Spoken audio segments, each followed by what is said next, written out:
En el episodio pasado conocimos las categorías con que Maquiavelo divide los principados, los tipos de príncipes y las formas en que se llega al gran trono. Si no lo viste, te lo dejo aquí en la esquina. En esta segunda parte nos queda pendiente algo igual de fundamental que la llegada al poder: la forma de mantenerlo mediante las armas y mediante la imagen pública. Respecto a las armas, y a pesar de que los seres humanos hemos tratado de que las disputas políticas se arreglen por la vía pacífica, lo que notamos a lo largo de la historia es que la sangre derramada es el combustible de la lucha por el poder. El Estado tiene el monopolio de la violencia legitimada real o ficticiamente. Esta violencia es la mano dura que obliga al pueblo a seguir la ley por, supuestamente, el bien del mismo pueblo. Sin embargo, Maquiavelo no se preocupa por los deberes reales del Estado respecto a sus gobernados, sino por cómo el príncipe puede mantener su poder a costa de lo que sea.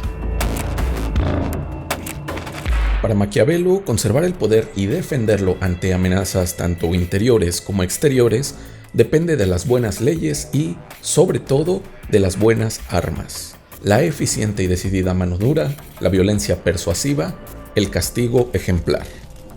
Veamos pues la importancia de las armas para Maquiavelo en su obra El Príncipe.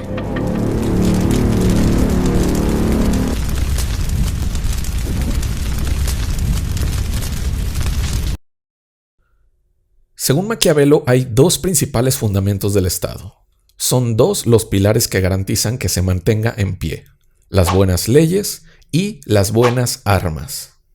Aquí Maquiavelo no se refiere precisamente a las leyes que garantizan los derechos del ciudadano ni que ofrecen soluciones económicas o sociales para el pueblo. Lo que Maquiavelo entiende por buenas leyes son aquellas que mandan al pueblo a no cometer actos que atenten contra el orden y que lo obliguen también a pagar sus impuestos correspondientes. Ahora bien, Maquiavelo tiene muy en claro algo que siglos después Schopenhauer explica en su cuarto libro de El mundo como voluntad y representación. Las leyes escritas, sin un castigo o un premio tras de sí, son leyes inútiles.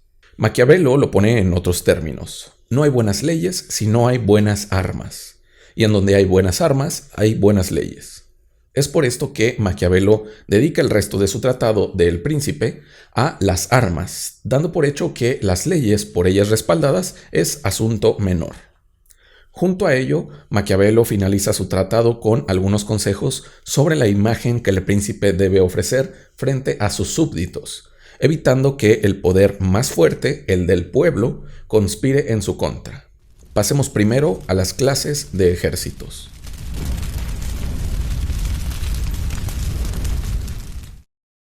Maquiavelo considera que existen 4 clases de ejércitos: los propios, los mercenarios, los auxiliares y los mixtos. Los propios son aquellos formados por el Estado, por el propio país que usa sus servicios. Es el Estado quien los recluta, los entrena, les paga y obtiene los beneficios de su servicio.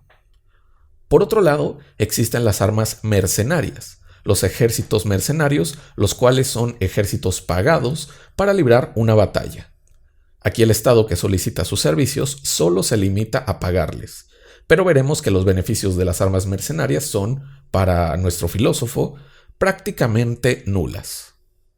Por ejércitos auxiliares entiende Maquiavelo los ejércitos propiedad de un aliado.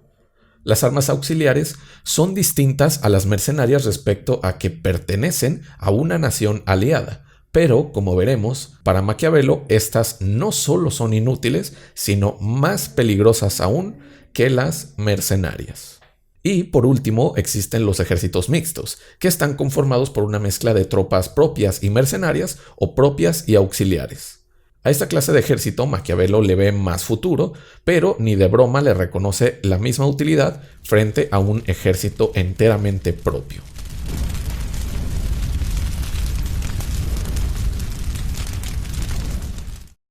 Tratemos primero los inconvenientes que Maquiavelo le encuentra al uso de armas mercenarias. Seguiremos con el plan de la primera parte sobre el príncipe. Utilizaremos ejemplos contemporáneos o al menos más cercanos que nos resulten familiares y por ello más ilustrativos. La ruina que Italia sufría en su tiempo, Maquiavelo se la adjudicaba a haberse confiado en armas mercenarias, en armas extranjeras contratadas para defender el territorio italiano. Los ejércitos mercenarios son inútiles. ¿Por qué? Porque los mercenarios quieren ser tus soldados mientras no estés en guerra, pero huyen o te abandonan cuando la ven venir. Al ser la finalidad de las tropas mercenarias ganar dinero por sus servicios, buscarán hacer lo mínimo posible una vez que les pagues. Lo que empuja a un ejército hacia la victoria no es un sueldo tal cual, sino los ideales patrióticos que el Estado le impone. Por eso podemos confiar en que las fuerzas mercenarias jamás darán la vida por aquellos estados que las contraten. Lucharán de forma ineficiente y cobarde, y preferirán trabajar en aquellos estados en paz, evitando los que estén efectivamente en conflicto bélico. Junto a ello, nos dice Maquiavelo, los ejércitos mercenarios tienen otro enorme inconveniente: su propio mando. Al tener los mercenarios alguien más que los dirija, el cual no es el príncipe, el estado contratante se atiene a la forma de ser del que tiene la batuta frente al ejército. Este dirigente puede ser virtuoso o mediocre. En caso de ser mediocre, hará al príncipe y a su estado caer en la desgracia. Pero, por otro lado, si el dirigente de las armas es virtuoso, es imposible confiar en él, ya que, por la naturaleza común a todo político, según Maquiavelo, éste aspirará a engrandecerse, oprimiéndote a ti o a quien se le ponga en medio, tarde o temprano. Un ejemplo de lo conflictivas que pueden ser las tropas mercenarias es el ejército Wagner, un grupo paramilitar que funciona como ejército privado y contratado muchas veces por el gobierno ruso. La cuestión es que el grupo Wagner, al ser una empresa privada, está guiada por un bien monetario, lo que a veces choca con los mandatos del gobierno ruso, cuyas exigencias es dar la vida en la batalla. Además de esto, el grupo Wagner ha sido criticado por crímenes de guerra y violación a derechos humanos, marcando su carácter como un poder militar que rompe incluso las reglas de la propia guerra y, por ello, en el cual poco se puede confiar. Observamos, pues, que las armas mercenarias son, en cualquier circunstancia, inútiles e incluso perjudiciales para quien las contrata. Solo es viable aquella opción en la que el príncipe es el mismo jefe a cargo del ejército y de las armas de su estado.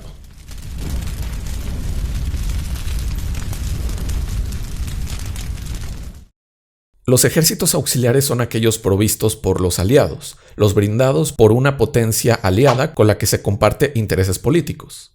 Sin embargo, dice Maquiavelo, los ejércitos auxiliares pueden no solo ser inútiles, sino llegar a ser más peligrosos que los mercenarios. ¿Por qué sería peor un ejército aliado que uno mercenario? Porque si bien el ejército aliado puede llegar a tener lealtad, no es hacia ti, sino hacia tu aliado. El problema está en que si triunfas, gracias al ejército aliado, la victoria en realidad no será tuya, sino de él, y a partir de ese momento tu estado estará en deuda con él. Por otro lado, si fracasa, no solo estarás tú en la ruina, sino el aliado que podía brindarte auxilio de otras formas que no fueran mediante las armas. Un claro ejemplo de esto no solo es una nación, sino un conjunto de naciones que actualmente forman parte de la OTAN. Supuestamente la OTAN es una organización conformada por varios estados que tienen igualdad de condiciones y derechos, pero eso es solo en la teoría. En la realidad, la OTAN es un conjunto de estados que utilizan las armas del país bélico por excelencia, Estados Unidos de América. Esta dependencia hacia las armas estadounidenses obliga a los estados pertenecientes a la OTAN a alinearse con el gobierno estadounidense económica, cultural, socialmente. Esto lo vemos reflejado en las formas de organización económica, en la industria cultural y en las posturas políticas que, no por casualidad, son mayoritariamente uniformes entre los países miembros de la OTAN y los Estados Unidos. Tener armas de un aliado cuidando tu estado significa, te guste o no, ser rehén de tu aliado. Ahora bien, existe una tercera vía a las armas mercenarias y a las auxiliares. Los ejércitos mixtos, los cuales son compuestos en parte por armas propias y en parte por mercenarias o auxiliares. Esta clase de ejércitos son mucho mejores que los puramente mercenarios o puramente auxiliares, ya que al tener el Estado sus propias tropas dentro del mismo, aunque sea parcialmente, su control y lealtad son más seguros. Pero, eso sí, los ejércitos mixtos están lejos de ser tan buenos como los ejércitos enteramente propios. Notamos así una clara tendencia en la opinión de Maquiavelo. Para él, ni las armas mercenarias ni las auxiliares son convenientes para formar un ejército ni para defender tu estado. La única vía realmente sólida, la única que te garantiza lealtad y control, es la del ejército propio. Y quiero decirte que si has llegado a este punto del video es porque te gusta la filosofía. Para seguir aprendiendo, suscríbete a Filosofía desde Cero, en donde encontrarás muchos videos como este. Recuerda también que darle me gusta y comentar el video hace que YouTube promocione mi contenido. Ahora sí, seguimos.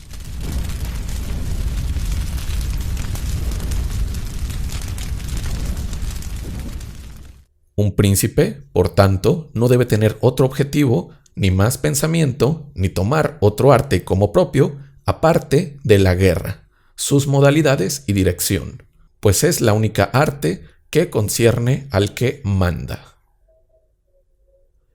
Esta cita debemos entenderla en el contexto maquiavélico.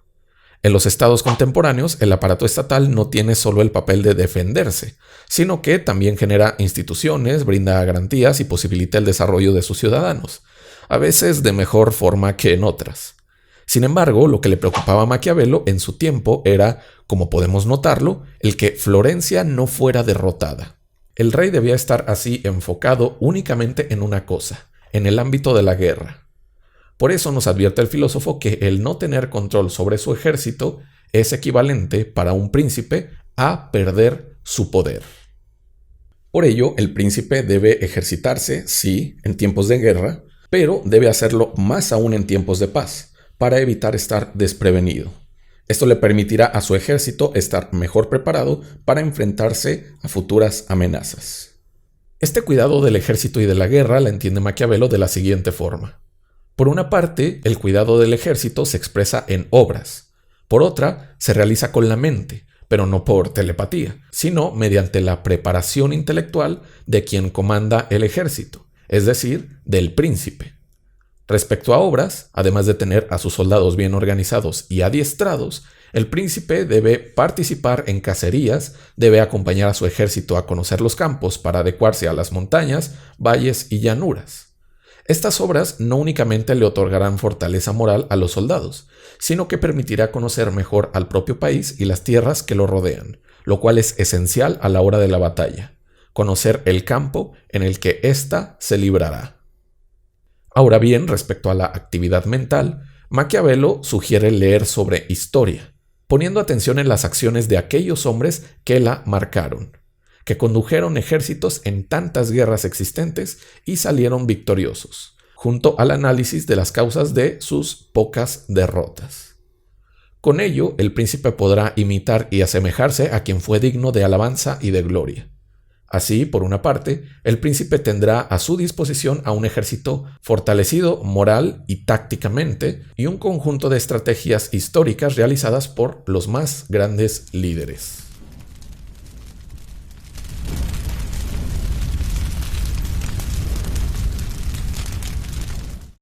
Tras exponer la relación del príncipe con el ejército y la importancia que la guerra debe de tener para el príncipe, Maquiavelo pasa a la imagen del mandatario, a cómo debe ser visto el príncipe tanto por sus súbditos como por sus aliados. Maquiavelo enumera los adjetivos con que normalmente se juzga a un mandatario de Estado, como tacaño, rapaz, cruel, clemente, leal, traidor, etc.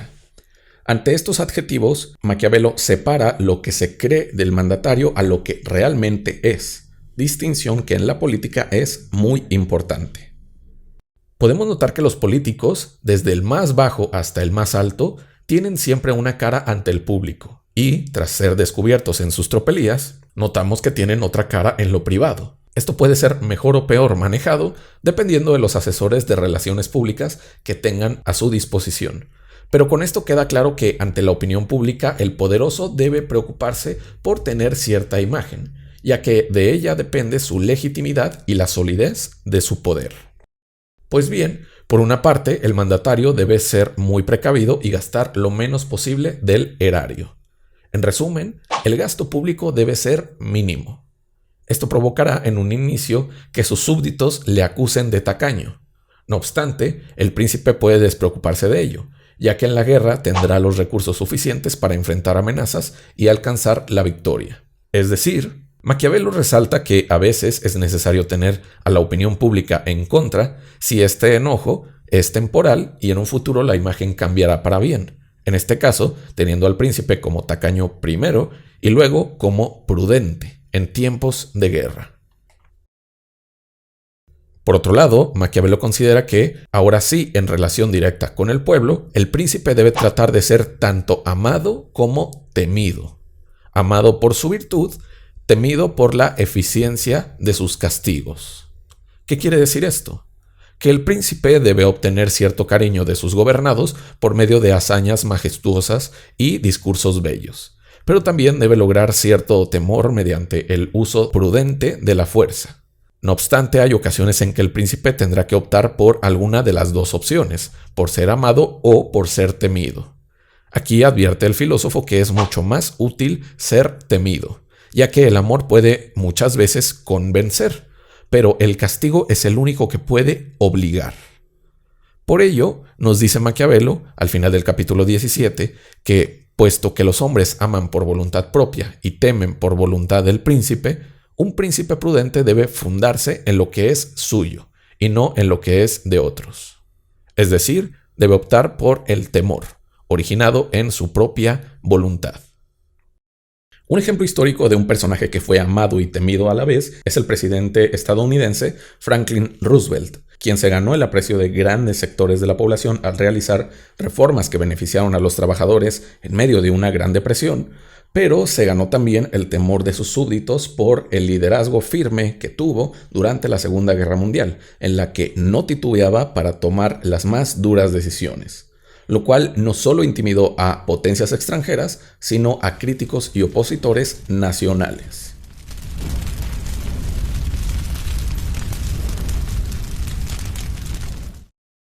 Maquiavelo toca ahora si el príncipe debe o no mantener su palabra, en donde se nota nuevamente el pragmatismo del autor. Para Maquiavelo, en el campo de la política, el príncipe debe mantener la palabra hasta que el hacerlo se vuelva en su contra. ¿Dónde queda la lealtad y el honor? Eso queda en la ética, pero en el campo de la política, nos dice él, el príncipe debe estar dispuesto a no alejarse del bien, si puede, pero a saber entrar en el mal de necesitarlo. El deber se queda muy lejos del ser. Las acciones éticas, las ideales, muchas veces se distancian de las acciones reales, de las circunstancias prácticas. En un mundo ideal donde todos cumplieran su palabra, el príncipe debería también hacerlo. Pero en el presente, en el mundo en que vivimos, las cosas están lejos de ser así. El príncipe debe entonces desentenderse del deber ser y actuar conforme a las circunstancias. Leer a sus adversarios, leer a sus aliados y leer sus intereses determinarán qué tanto debe el príncipe o no cumplir su palabra. Para esto ayuda a leer sobre historia, ya que, mediante el aprendizaje de las hazañas de grandes figuras históricas, el príncipe puede mejorar su juicio y saber cuándo debe y cuándo no cumplir sus promesas. Todo dependerá de la posición de las piezas en el juego de ajedrez, que significa la política. Ahora bien, si el príncipe debe alejarse de las acciones éticas para actuar política y pragmáticamente, esto no quiere decir que debe mostrarse como un mentiroso ante la opinión pública. De hecho, Maquiavelo advierte al príncipe sobre un enorme peligro de no cuidar su imagen ante la opinión del pueblo: el odio de la gente. Todo un capítulo le dedica Maquiavelo al tema de evitar el odio, entendiendo que odio y temor no son lo mismo. Ya hablamos del temor y dijimos que a veces es más efectivo ser temido que amado. Sin embargo, el temor es entendido como el miedo al castigo, mientras que el odio es la fuerza negativa que impulsa a los súbditos a aniquilar a quien se odia. Ante el temor se corrige la acción. Ante el odio se busca aniquilar al objeto o individuo al que se detesta. Debe estar atento el príncipe a no ganarse el odio de sus súbditos, si quiere evitar un fatal suceso en su contra. ¿Cómo evitar el odio del pueblo? Pues para Maquiavelo, evitar que al príncipe se le odie consta simplemente de no privarle a los ciudadanos de su bien o de su honor.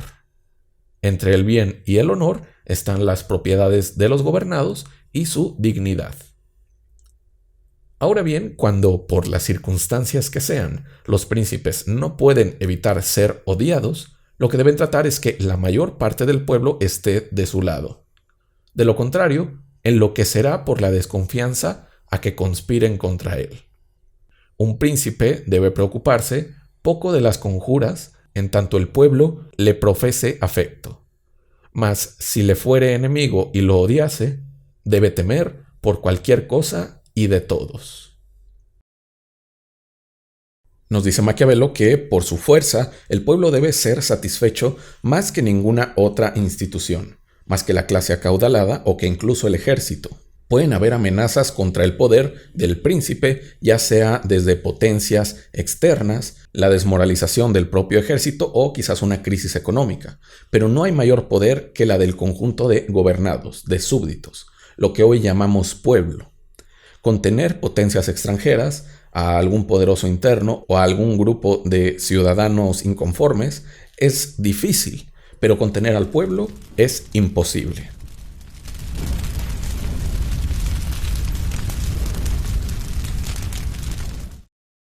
Por último, toca Maquiavelo el tema del gabinete de los príncipes, de aquellos encargados de aconsejarle y ayudarle en el manejo del Estado. Sabemos que un gobierno puede estar comandado por una sola persona, pero debe estar conformado por muchas, las cuales, entre más cercanas al príncipe estén, más responsabilidad y deberes tendrán en la función del Estado. Es por ello que Maquiavelo analiza las clases de perfiles que deben estar detrás de un príncipe para mantener el poder, concluyendo que lo que éste debe procurar son principalmente dos cosas: que sus integrantes sean bien tratados y que tengan la fortaleza de decirle al príncipe la verdad. Los funcionarios a su alrededor, sus asesores y secretarios, deben tener un trato digno. De lo contrario, estos guardarán rencor y se abrirá la posibilidad de que conspiren contra el príncipe o se alíen con enemigos extranjeros. Debe el príncipe garantizarles entonces un buen sueldo, buena vida y más facilidades. Este buen trato puede hacer que quieran llegar al poder los que Maquiavelo llama aduladores, quienes, según él, deben ser evitados a toda costa.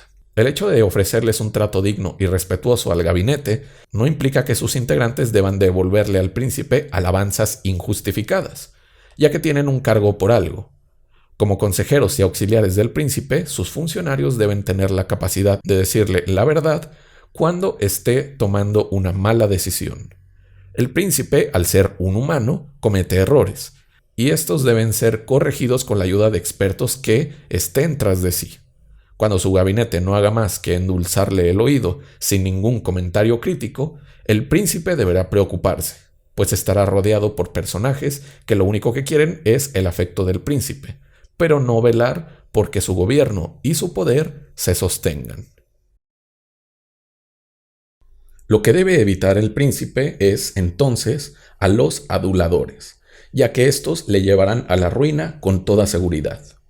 Las decisiones del gobernante deben estar respaldadas por la aprobación de un gabinete experto en cada área requerida, necesitando del mismo un papel crítico. Solo así el príncipe puede asegurar que las decisiones que llegue a tomar son realmente sólidas, en lugar de aparentemente perfectas. Hay que tener en cuenta que si a veces los consejos que he expuesto de Maquiavelo parecen un tanto inconexos, es porque Maquiavelo trata, en un corto periodo de tiempo, enumerar las instrucciones más útiles para el nuevo príncipe de Italia, sin necesitar quizás un solo hilo conductor para una exposición perfectamente cohesionada. Pues bien, estos son los consejos que Maquiavelo le ofrece en este pequeño tratado a Lorenzo de Medici, con la finalidad de exhortarle a liberar a Italia de las invasiones bárbaras.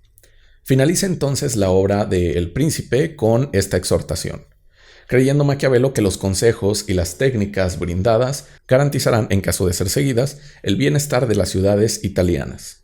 El resultado de este propósito ya lo hablamos en el podcast, pero cabe resaltar que El Príncipe brilló como una de las primeras obras de ciencia política por algo, por ofrecer observaciones originales del campo de la política, por encontrar regularidades en la guerra por el poder. No pueden llamarse leyes en sentido estricto a los consejos y las observaciones de Maquiavelo, así como llamamos leyes a las de la física o la química. Pero sí que sus reglas nos ofrecen un mayor entendimiento de la política. Nos hacen ver que, si bien no hay leyes universalmente ciertas, hay regularidades, hay juegos de intereses y hay voluntades que persiguen incesantemente obtener el poder. Espero que esta exposición haya sido clara y te haya gustado. De ser el caso, suscríbete a Filosofía desde Cero para aprender mucho más. También dale me gusta y déjame tus comentarios que los voy a leer muy atentamente. Sin más que agregar, nos vemos en otro video sobre filosofía.